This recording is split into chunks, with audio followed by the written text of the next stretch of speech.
Asterisk, ladies and gentlemen, today we take a journey into the dark yet fascinating world of one of history's most feared criminal organizations, the Sicilian Mafia, or Cosa Nostra. Born in the heart of Sicily during the 19th century, the Cosa Nostra was more than just a gang. It was a parallel society with its own rules, codes, and brutal justice system. The word Cosa Nostra, meaning our thing, reflected their secrecy, loyalty, and control over the lives of Sicilians. What began as a network of protectors and land guardians evolved into a global criminal empire, dealing in extortion, drug trafficking, and political corruption.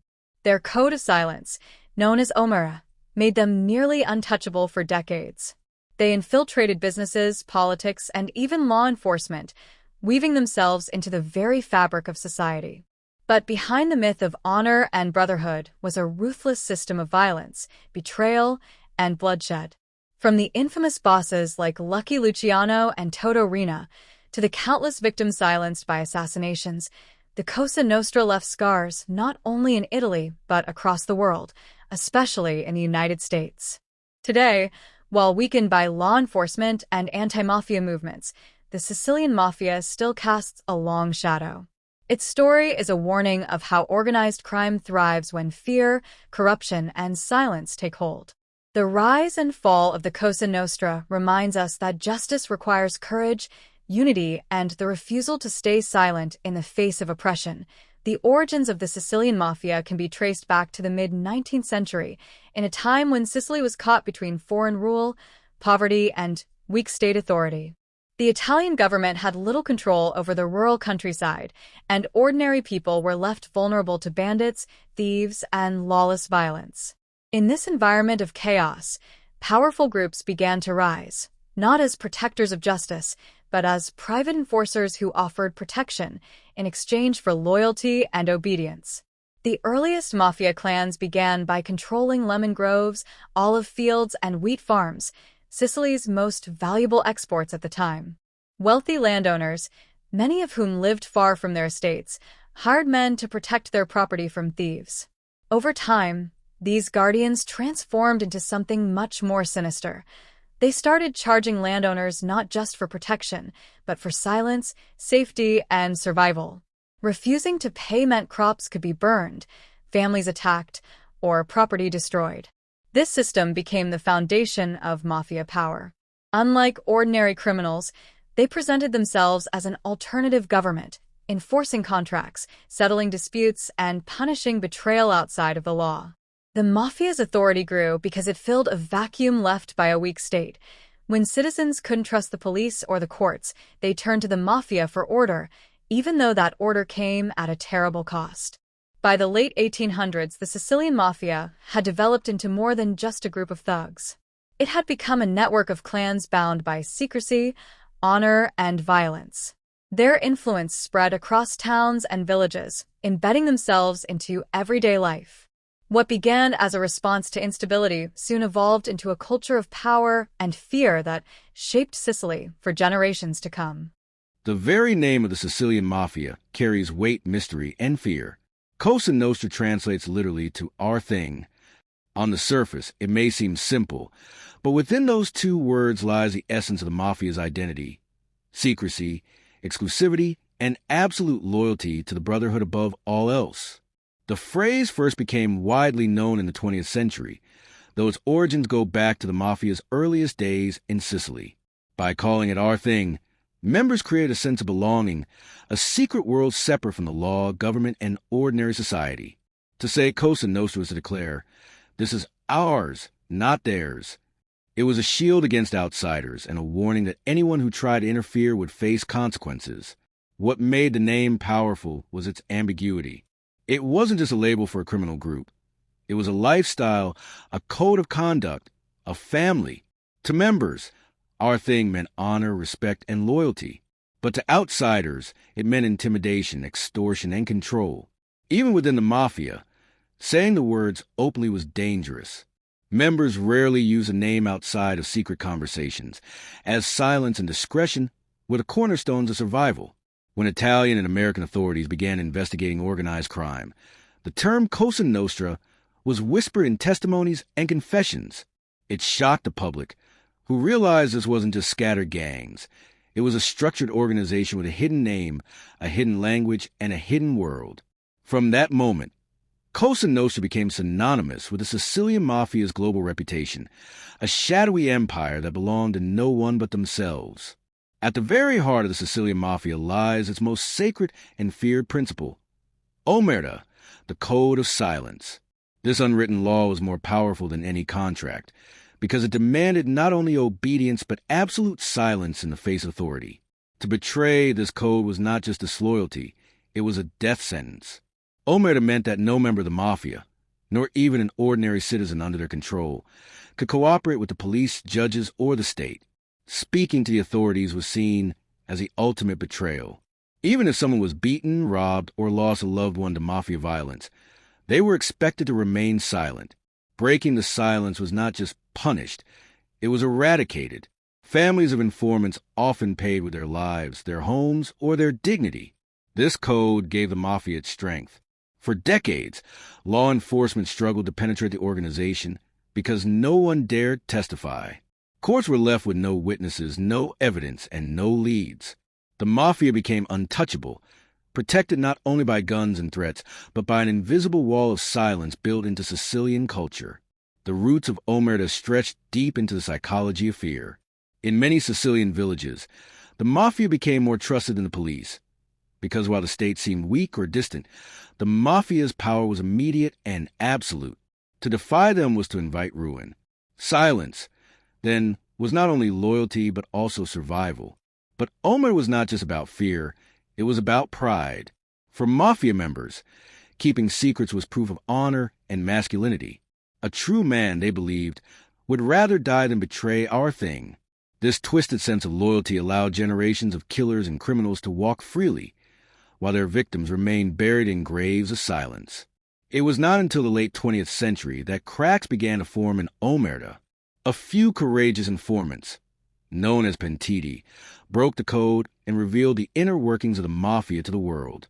Yet even today, in parts of Sicily, Omertà lingers as a dark reminder of how silence can be more dangerous than violence itself. The Sicilian Mafia was never a random collection of criminals. It was a disciplined hierarchy, a secret society modeled almost like a state within a state. Every man had a rank, every rank had its power, and every order flowed downward from the top with military precision. At the very peak sat the boss, or capo dei capi, the boss of bosses. He was the supreme authority of the family, the one whose word carried the weight of life and death. The boss rarely touched crime directly. Instead, he issued commands, settled disputes, and acted as the ultimate judge of loyalty. To his men, he was more than a leader. He was almost untouchable, shrouded in secrecy and respect. Directly beneath him stood the underboss, the second in command. The underboss was the enforcer of the boss's will, the one who oversaw operations, coordinated soldiers, and made sure profits flowed steadily upward. In times of war or if the boss was imprisoned, the underboss often stepped in as acting leader. Beside them sat the consigliere or counselor. Unlike the others, the consigliere wasn't just another gangster. He was a strategist, the advisor, the one who offered wisdom when bloodlust clouded judgment. Traditionally, the consigliere was respected as a neutral figure, someone who spoke the truth to the boss without fear of reprisal. Below this leadership level were the capo regimes or captains. Each captain controlled a crew of soldiers, managing extortion rackets, gambling rings, and smuggling operations within their territory. They collected money from their men, kept a cut for themselves, and passed the rest upward to the leadership. Then came the soldiers, the backbone of the Mafia. These were the men who carried out orders, enforced protection rackets, and spilled blood when necessary. Soldiers lived by loyalty to their captain, and ultimately to the boss, bound by an oath sealed in blood. But even beneath the soldiers, there existed another tier, associates. These were not full members of Cosa Nostra, but outsiders, businessmen, smugglers, corrupt officials, who worked with the Mafia, shared profits, and provided connections. They could never rise to the status of made men unless they were Sicilian blood, but they were indispensable to the organization's reach and wealth. This structure gave the Mafia its strength. It allowed them to operate like an invisible army, where orders moved silently and discipline was absolute. If a soldier betrayed his captain, he betrayed the family. If a captain betrayed the boss, he betrayed the mafia itself. And betrayal in this world was punishable only by death, through the system of hierarchy. Cosa Nostra built not just a criminal empire, but a shadow government, one that rivaled the very state of Italy itself. The Sicilian Mafia was never a single, centralized gang. It was a web of clans, known as cosche or families, each controlling its own territory. These clans were the building blocks of Cosa Nostra, and together they created a network of power that stretched across Sicily and beyond. A mafia family wasn't a family in the traditional sense, but operated like one. Each clan was rooted in blood ties, marriages, and lifelong bonds of loyalty. At its heart was a shared belief. The family came before everything, before the state, before religion, even before one's own wife or children. Each family ruled a specific territory, often a village, town, or city district. Within their zone, they held absolute power. Nothing could happen, no business deal, no contract, no trade, without the mafia's approval. If a shop opened, the family demanded protection money. If a rival tried to move in, they were swiftly silenced. If someone refused their authority, they risked their livelihood or their life. What made this system effective was that each clan was independent, but they all followed the traditions of Cosa Nostra. Families rarely interfered with one another's territory unless a dispute arose. And when disputes did erupt, over money, territory, or betrayal, they could ignite bloody mafia wars that shook entire cities. To prevent chaos, higher-ranking bosses often formed commissions, gathering leaders of powerful clans to settle conflicts and keep order. In Sicily, this council became known as La Cupola, a mafia commission that acted like a shadow parliament. It was here that wars were stopped, alliances were forged, and major decisions were made. But the clan system was more than just criminal organization. It was cultural domination. Families embedded themselves into the social fabric of Sicily. They attended weddings, funerals, and religious processions. They helped locals in times of need, offering loans or settling disputes, earning both fear and respect. For many Sicilians, the mafia family felt closer and more present than the distant Italian state. This clan system allowed Cosa Nostra to survive generation after generation. When one boss was killed or arrested, another relative or trusted member would take his place. Like a hydra, cutting off one head only meant another would rise. And so, for over a century, the families of the mafia became immortal institutions, passing on their power, territory, and bloody legacy. The strength of the Sicilian Mafia was not only in its structure and secrecy, but also in the vast empire crime had controlled. From the villages of Sicily to the streets of New York, Cosa Nostra built its fortune through blood, fear, and business. What set them apart from ordinary criminals was not just violence. It was their ability to turn crime into an organized economy. At the core of their activities was extortion, known as the pizzo. Every shopkeeper, every bar owner, every business within their territory had to pay protection money. On the surface, it was framed as insurance, protection against thieves or vandals. But in reality, the greatest threat came from the mafia itself. Refusing to pay could mean smashed windows, burned farms, or bodies left as warnings. Through the system, the mafia attacks entire communities without ever needing to hold political office. Beyond extortion, they expanded into smuggling and trafficking. In the late 19th and early 20th centuries, mafia clans became heavily involved in the black market, moving stolen goods, arms, and contraband across the Mediterranean. By the mid-20th century, they had tapped into the most profitable trade of all, narcotics. Sicilian families became key players in the heroin trade, establishing pipelines from Turkey to Sicily and from there to the United States. This was the infamous pizza connection, where pizzerias in New York acted as fronts for drug distribution, earning the mafia billions of dollars. The mafia also thrived in gambling and vice industries, from illegal betting rings to underground casinos, and later into construction contracts and waste management. They found ways to launder dirty money through legitimate businesses. Wherever money could be made in secret, the mafia was there, controlling, taxing, and profiting. They also engaged in contract killings and kidnappings.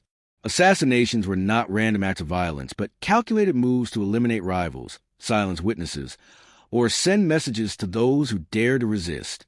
Kidnappings, especially during the 1970s, became another source of income, with mafia clans abducting wealthy businessmen or even politicians and demanding huge ransoms. What made these crimes possible was the mafia's ability to infiltrate legitimate society. They bribed politicians, judges, and police officers. They won public contracts through corruption. They even influenced elections by intimidating voters. In many ways, their criminal empire mirrored a state, collecting taxes, regulating trade, enforcing laws, but always through violence and fear. By diversifying their activities, the Sicilian Mafia ensured survival. If one source of income dried up, another opened. If authorities cracked down on extortion, drugs fueled their empire. If drugs became risky, construction contracts kept the money flowing. Crime was not just survival for Cosa Nostra. It was their business model, their legacy, and their power point. One of the most dangerous aspects of the Sicilian Mafia was not just its crimes in the streets, but its invisible hand in the halls of power. For generations, Cosa Nostra didn't just operate outside the state. It infiltrated it, corrupted it, and in many ways bent it to its will. From a very beginning, the Mafia understood that political influence was as valuable as guns. In the late 19th century, when Sicily became part of the newly unified Italy, the state struggled to impose control over the island. Politicians needed order, and the Mafia provided it at a price. Mafia bosses offered to deliver votes, suppress rivals, and manage villages. In return, politicians turned a blind eye to Mafia crimes or even rewarded them with contracts, government positions, and immunity from prosecution. During elections, Mafia clans acted as shadow enforcers. They ensured votes for certain candidates by intimidation, threats, or outright ballot box manipulation. Politicians who aligned with the Mafia could count on power, while those who opposed them risked their lives. This exchange of favors created a toxic system of clientelism, where the Mafia acted as a bridge between the people and the state. But the Mafia's political reach went far beyond Sicily. By the mid-20th century, their ties stretched to Rome and even across the Atlantic. In Italy, they cultivated relationships with members of parliament, ministers, and mayors. Some historians even suggest that during World War II, the U.S. military made informal deals with Mafia bosses in Sicily to secure smoother landings during the Allied invasion of 1943. Whether myth or fact, this story symbolizes the Mafia's uncanny ability to survive by making itself useful to those in power. In the post-war years, the Mafia became deeply entangled with Italy's ruling parties, particularly the Christian Democrats, who often relied on Mafia-controlled votes in Sicily to secure dominance in national elections. In exchange, the Mafia gained protection from investigations and access to lucrative public contracts, especially in construction and infrastructure, where billions of dollars flowed into Mafia pockets. Through corruption, bribery, and intimidation, Cosa Nostra turned democracy into a marketplace, where political favors were bought and sold like smuggled goods. Judges were threatened or killed. Police officers were bribed or silenced. Mayors, governors, and even senators owed their seats to Mafia influence. This political connection made the Mafia more than just a criminal gang. It made them a parallel power to the Italian state. For many Sicilians, the government was distant and unreliable, while the Mafia was present, decisive, and terrifying. And as long as politicians needed votes and control, the Mafia remained indispensable. The Sicilian Mafia did not simply rule with words or promises. It ruled with fear. Violence was the foundation of its power, the language through which loyalty was enforced and betrayal punished. Every act of brutality carried a message. No one was beyond the Mafia's reach. Murder was their ultimate weapon. Assassinations were not chaotic or random. They were calculated and symbolic. A man who defied the Mafia might be shot in broad daylight, his body left in the street as a warning to others. A businessman who refused to pay the pizzo might find his shop burned to the ground, followed by his disappearance. Even those in positions of power, judges, politicians, police officers, were not spared. By killing authority figures, the Mafia demonstrated that not even the state itself could protect its servants. The 1970s and 1980s, known as the years of lead for the Mafia, saw an unprecedented wave of bloodshed. Bosses like Salvatore Toto Riina turned Sicily into a battlefield, unleashing bombings and massacres that terrorized not just rivals but entire cities. Car bombs exploded outside courthouses, highways, and public squares. Innocent bystanders often paid with their lives, caught in the crossfire of mafia wars. Fear was not limited to violence. It was psychological. The mafia cultivated an atmosphere of silence. Citizens were taught from childhood that it was safer not to see, not to hear, not to speak. Witnessing a crime and reporting it could mean certain death. Families of victims often refused to cooperate with police, not out of ignorance, but out of survival. In Sicily, fear itself became an unspoken law, stronger than any written one. The mafia also used torture and humiliation to maintain control. Traitors and suspected informants were subjected to brutal executions, their bodies mutilated or dissolved in acid to erase every trace. These horrifying methods were designed not only to punish, but to terrify others into obedience. But violence had another function. It was a tool of prestige. A mafia boss who could order the killing of rivals or state officials displayed his strength, earning both fear and respect within the criminal underworld. Bloodshed became a twisted form of currency, proof of loyalty, power, and dominance. Through murder, threats, and terror, the Sicilian Mafia carved out a kingdom of silence. Fear was their shield and violence their sword. It ensured that for decades, no one dared to challenge their authority. Not the people of Sicily, not the politicians, not even the law. The Sicilian Mafia began as a local power in the villages of Sicily, but it did not remain confined to the island. By the late 19th and early 20th centuries, waves of Italian immigrants carried with them not only culture and tradition, but also the shadow of Cosa Nostra. What started as a Sicilian problem soon became an international force, stretching its influence across oceans and continents. In the United States, particularly in New York City, Chicago, and New Orleans, the mafia found fertile ground. Immigrant communities were poor, isolated, and often distrusted the police. Just as in Sicily, the mafia filled the void, offering protection while exploiting vulnerability. Extortion, illegal gambling, and bootlegging became their trade. During Prohibition in the 1920s, when alcohol was banned, the mafia turned smuggling and speakeasies into billion-dollar industries. They controlled breweries, transportation networks, and distribution lines, effectively turning crime into organized business. It was here that legendary figures like Charles "Lucky" Luciano emerged. Luciano, a Sicilian-born gangster in New York, is credited with modernizing the American mafia. In the 1930s, he established Commission, a governing body that mirrored the Sicilian clan system, but on a national scale. This council unified Italian-American crime families and prevented unnecessary wars, allowing them to focus on profits. Luciano also maintained strong ties to Sicily, keeping the connection between the old world and the new unbroken. The Sicilian Mafia also extended its reach into Latin America, forming alliances with Colombian cartels to dominate the heroin and cocaine trade. Through the infamous pizza connection of the 1970s and 1980s, they created a global pipeline. Drugs produced in the Middle East and South America traveled through Sicily into New York, distributed through pizzerias and restaurants. This single operation funneled billions of dollars into mafia coffers. Even beyond drugs and gambling, Cosa Nostra infiltrated international businesses, banks, and shipping networks. They laundered money through Swiss banks, manipulated construction contracts in Germany, and maintained ties with criminal organizations in Canada, Venezuela, and Australia. Wherever there was money to be made and law enforcement was weak, the mafia's shadow reached. But this global expansion was not only about wealth, it was about power. By embedding themselves in different societies, the mafia became untouchable.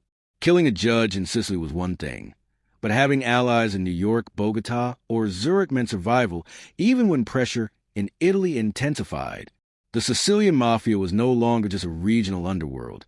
It had become a transnational empire of crime, with roots in Sicilian soil and branches across the globe. Every empire has its kings, and the Sicilian Mafia was no different. Its history is marked by ruthless men whose names became synonymous with power, fear, and blood. These notorious leaders shaped the course of Cosa Nostra, turning it from a local secret society into one of the deadliest criminal organizations in the world. One of the most famous was Charles "Lucky" Luciano, born in Sicily and raised in New York. Luciano was a visionary who understood that violence alone was not enough to sustain the mafia. In the 1930s, he modernized organized crime in America, creating a corporate-style structure that mirrored the Sicilian clan system. By establishing the Commission, Luciano brought order to chaos, ending deadly turf wars and turning the mafia into a global business machine. Even while exiled back to Italy later in life, Luciano kept close ties to Sicily, ensuring the old world and the new remained connected. But if Luciano represented organization and vision, other leaders embodied raw terror. None more so than Salvatore "Toto" Riina, nicknamed La Belva, the Beast. Riina rose from poverty in Corleone, a town that would become infamous worldwide as the mafia's bloodiest stronghold.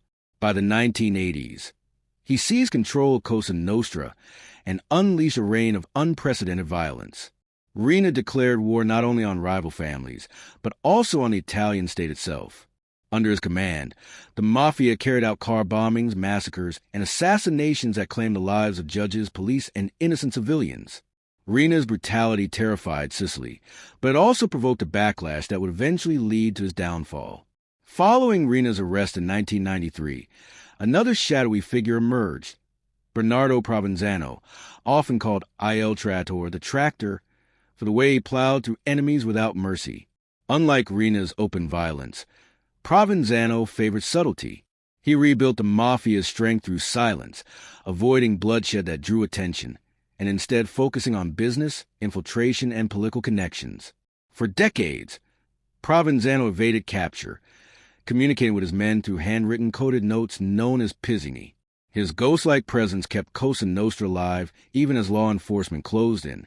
These leaders, Luciano, Riina, Provenzano, represent the extremes of mafia rule: the strategist, the butcher, and the ghost. Each, in his own way, ensured the survival of the Sicilian Mafia across generations. Together, they shaped an organization that thrived on fear, adapted to change, and left a bloody legacy that stretched far beyond the borders of Sicily. The Sicilian Mafia presented itself as a brotherhood built on loyalty, but beneath the surface, it was a world of betrayal, rivalry, and blood. Families might unite under the banner of Cosa Nostra, yet history shows that whenever power and profit were at stake, war was inevitable. These mafia wars turned Sicilian streets into battlegrounds and left behind a legacy of violence that scarred generations. The first major conflict, known as the First Mafia War, erupted in the early 1960s. At its heart was a dispute over the heroin trade, by then one of the mafia's most lucrative businesses. Rival clans clashed over profits and shipments, leading to kidnappings, assassinations, and car bombings. What made this war so significant was that it exposed the mafia's brutality to the wider Italian public for the first time. The bloodshed shattered the myth of a silent, honorable brotherhood and revealed the mafia as a ruthless killing machine. But the most infamous of all was the Second Mafia War in the late 1970s and 1980s, led by the Corleonesi faction under Salvatore "Toto" Riina. Riina, along with his brutal ally Bernardo Provenzano, launched a campaign of terror to wipe out rival families and seize absolute control over Cosa Nostra. The Corleonesi were merciless, killing not only rival bosses but also their relatives, soldiers, and even children. Bodies piled up in the streets of Palermo, and entire clans were exterminated in the name of power. This war did not stop with internal rivals. It spilled into open conflict with the Italian state. Judges, prosecutors, and politicians who dared to stand against the mafia became targets. Car bombs in the early 1990s killed anti-mafia magistrates Giovanni Falcone and Paolo Borsellino, shocking the world and proving that Cosa Nostra was willing to challenge the state itself. These wars revealed the mafia's true nature, a constant struggle for dominance where trust was temporary and betrayal could come at any moment. They also showed the transformation of the mafia, from a secret society in the shadows to a violent force that declared war on its own homeland. Yet, ironically, these bloody rivalries also weakened the organization. The more the mafia killed, the more attention it drew from law enforcement and the public. What Riina and the Corleonesi won in power, they lost in secrecy, and that loss would eventually open the door for the state to strike back. For decades, the Sicilian Mafia seemed untouchable. Protected by fear, silence, and political connections, it ruled like a shadow government. But in the 1980s and 1990s, two men dared to challenge this empire of blood: Judge Giovanni Falcone and Judge Paolo Borsellino. Their fight against Cosa Nostra turned them into symbols of courage, martyrs in a war against organized crime. Giovanni Falcone was not just a magistrate.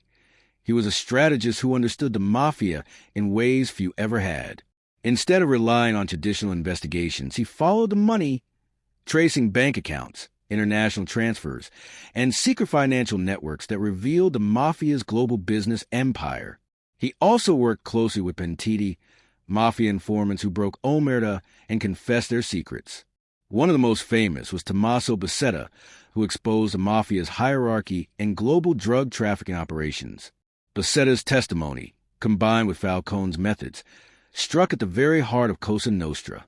Falcone's closest ally was his childhood friend, Paolo Borsellino.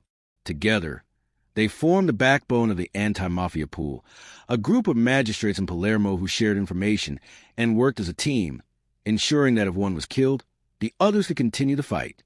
Their teamwork culminated in the Maxi Trial of 1986 to 1992, the largest anti-mafia trial in history. Over 400 mafiosi were convicted, and for the first time, Cosa Nostra's leaders were sentenced to life in prison. It was a historic victory, but it came at a terrible cost.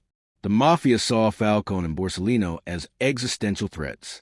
In May 1992, Giovanni Falcone was assassinated in a devastating car bombing near Capaci, Sicily. The explosion killed him, his wife, and his security escort. Just 2 months later, Paolo Borsellino was murdered in another bombing outside his mother's home in Palermo. The mafia believed these killings would silence resistance, but instead, they ignited outrage across Italy.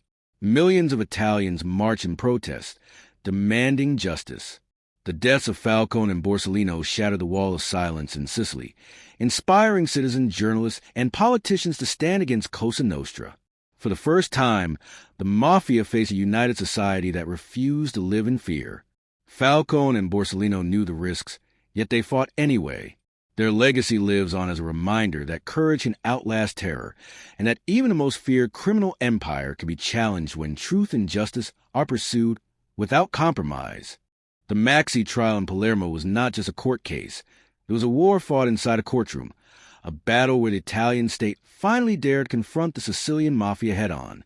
Lasting from 1986 to 1992, it was the largest trial against organized crime in history, a moment when the Mafia's hidden world was dragged into the light for the entire world to see. At the center of it all were judges Giovanni Falcone, Paolo Borsellino, and the anti-mafia pool. Their revolutionary approach broke with tradition.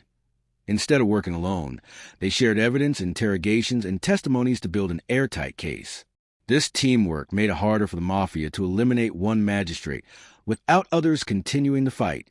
The trial was made possible by the testimony of Tommaso Buscetta, the so-called boss of two worlds. Once a powerful mafioso, Buscetta turned Pentito state witness, after a wave of killings destroyed his family. Sitting across from judges, he revealed the mafia's inner workings, its code of silence, Omertà, its hierarchy, its bloody wars, and its billion-dollar drug trade. For the first time, prosecutors could describe Cosa Nostra not as scattered gangs, but as a single organized criminal network with rules, leaders, and chains of command. The trial itself was unlike anything Italy had ever seen. A massive fortified courtroom, known as the Bunker Court, was built in Palermo, designed to withstand bomb attacks and house hundreds of defendants at once. Behind bars sat 475 accused mafiosi, bosses, hitmen, and associates, watched over by armed guards. The world's media crowded in to witness history unfold. Over the course of 6 years, evidence was laid out in staggering detail. Wiretaps, financial records, and testimonies painted a picture of Cosa Nostra as a parallel state, one that had infiltrated politics, construction, banking, and international drug trafficking. The mafia's aura of invincibility was shattered as its crimes were exposed in open court. In 1987, the verdict shook Sicily. 338 convictions were handed down, including multiple life sentences for notorious bosses, such as Michele Greco and members of the Corleonesi clan. For the first time, the Mafia was officially recognized in court as a structured criminal organization, not a loose collection of thugs, but a powerful and dangerous empire. But victory came at a price. Appeals dragged on for years, and many Mafia bosses hoped the verdicts would be overturned. It was only in 1992, after years of pressure and resistance, that Italy's Supreme Court confirmed the convictions. Tragically, just months before this final ruling, Falcone and Borsellino were assassinated by Mafia bombs, a grim reminder that the fight was far from over. The Maxi Trial was a turning point. It proved that the Mafia could be challenged by the law, but it also revealed how much the Mafia was willing to sacrifice to preserve its power. It was both a triumph of justice and a prelude to some of the bloodiest years in Mafia history. The Sicilian Mafia was not just a gang of killers lurking in the shadows. It was an institution that reached into the heart of Italian power. Its strength came not only from fear and violence, but from its ability to infiltrate politics, control businesses, and corrupt entire systems of governance. From the late 19th century onward, politicians in Sicily often treated the Mafia not as enemies, but as partners. For local officials, the Mafia offered something invaluable: votes. Mafiosi could deliver electoral victories by pressuring communities, bribing citizens, or intimidating rivals. In exchange, politicians turned a blind eye to Mafia crimes or rewarded them with lucrative contracts and protection from prosecution. This dangerous relationship blurred the line between state and criminal underworld. The Mafia's influence in business was equally profound. In Sicily's construction boom of the 1950s and 60s, Cosa Nostra infiltrated every level of the industry. They secured public works contracts through bribery and threats, controlled cement factories, and decided which companies were allowed to build. This became known as the Sack of Palermo, a period when the Mafia transformed the beautiful Sicilian capital into a chaotic sprawl of concrete, enriching themselves while destroying historic neighborhoods. But their reach extended far beyond Sicily. By the 1970s, Cosa Nostra had become a global business empire. Through heroin trafficking, they funneled billions into international banking systems. Some of these profits were laundered through real estate in northern Italy, luxury hotels, and even overseas ventures. The Mafia learned to use shell companies, offshore accounts, and corrupt businessmen to make dirty money appear legitimate. Perhaps the most controversial aspect of Mafia influence was its alleged ties to Italy's highest levels of power. Investigations over the years uncovered links between Mafia bosses and influential politicians in Rome. One of the most famous cases involved Giulio Andreotti, Italy's 7-time prime minister, who was accused of maintaining secret contacts with Mafia leaders for decades. Although never fully convicted, the allegations revealed just how deeply Mafia influence had penetrated Italian politics. This web of corruption made the Mafia not just a criminal group, but a parallel government, deciding who could rise to power, who could prosper in business, and who would be silenced. While the Mafia ruled with violence in the streets, it ruled with money and influence in boardrooms and parliament halls. For ordinary Sicilians, this meant there was no real escape. The Mafia was everywhere, deciding construction projects, manipulating agriculture markets, skimming profits from banks, and shaping political laws. To resist them was to resist not just criminals, but the very people in power. The result was a Mafia-state alliance that kept Cosa Nostra alive for over a century. And even as brave judges and prosecutors fought to bring them down, the Mafia's ties to business and politics proved harder to destroy than its gunmen on the streets. The Sicilian Mafia, once thought of as a local crime syndicate hidden in the hills of Palermo, has today evolved into a global criminal enterprise with influence stretching far beyond Sicily's borders. Though weakened by decades of police crackdowns and public resistance, Cosa Nostra remains alive, its roots buried deep not only in Italy but across the world. In the modern era, the Mafia learned an important lesson. Survival requires adaptation. Gone are the days of open street wars and bombings that drew worldwide outrage. Instead, today's Cosa Nostra operates quietly, like a shadow economy, no longer flaunting power through bloodshed, but building empires through finance, trade, and international networks. Cosa Nostra still holds power in Sicily, where families maintain control over extortion rackets, smuggling routes, and political influence.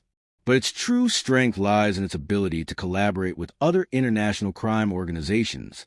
The Sicilian Mafia forged ties with Colombian cartels in the heroin and cocaine trades, partnered with the American Mafia families in New York to run narcotics pipelines, and even worked with Russian and Eastern European gangs in arms trafficking and cybercrime. One of their most enduring global impacts is the heroin trade. In the 1970s and 1980s, Sicilian clans controlled what became known as the Pizza Connection, smuggling heroin into the United States through pizzerias and restaurants.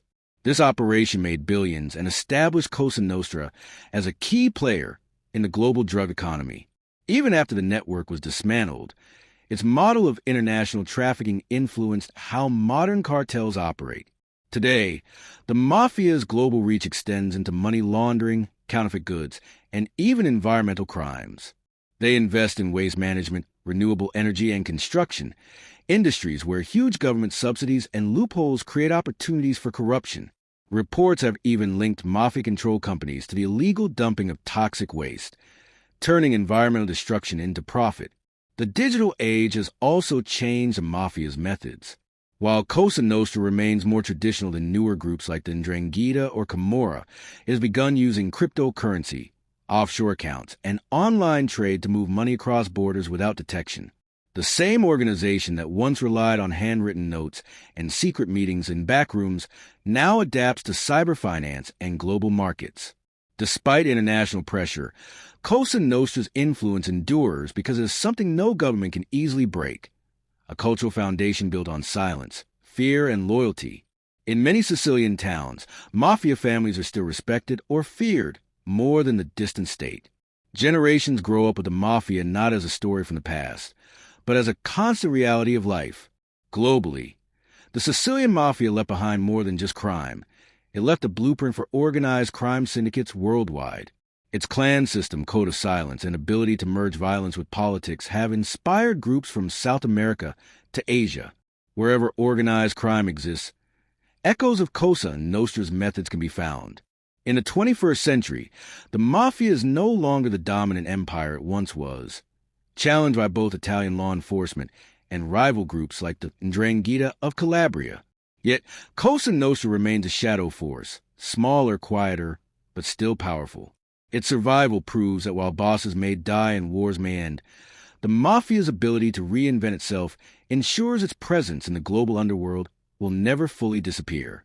The story of the Sicilian Mafia is not just a tale of criminals and killers.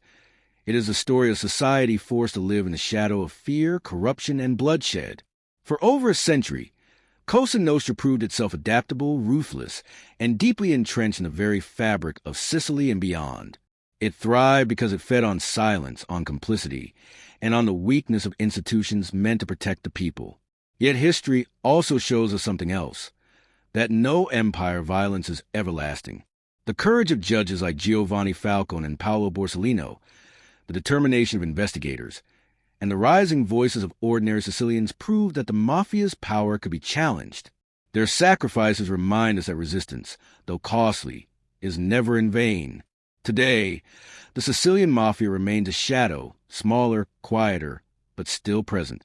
Its influence continues, but its aura of invincibility has been broken. What once seemed eternal now stands as a warning that organized crime flourishes only when silence reigns, but begins to crumble when truth, justice, and courage take its place. The Mafia is a story of fear, but also a story of defiance. And in the end, that defiance is what history will remember.